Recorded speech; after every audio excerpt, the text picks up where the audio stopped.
જો એકવાર આ બનાવી લીધું તો વારંવાર બનાવશો. રોટલી હોય, નાન હોય કે પછી ભાત હોય, બધાની સાથે પરફેક્ટ લાગતા એવા દમ આલુ માટે તેલની અંદર ડુંગળી, લસણ, ધાણાભાજીના ડાળખા, ટમેટાં, તેની સાથે એક લાલ મરચું એડ કરી સારી રીતે સાંતળી લઈશું અને આપણે પેસ્ટ બનાવવાની છે.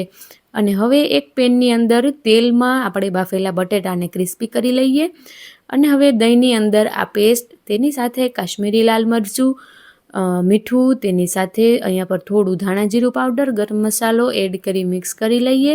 હવે તેલની અંદર જીરું અને હિંગનો વઘાર કરી આ પેસ્ટ આપણે આની અંદર એડ કરી દઈએ. તેલ છૂટું પડે ત્યાં સુધી આને મિક્સ કરવાનું છે. ત્યારબાદ આની અંદર મસાલામાં જોઈએ તો કશ્મીરી લાલ મરચું, કિચન કિંગ મસાલો અને મરી પાવડર એડ કરીશું.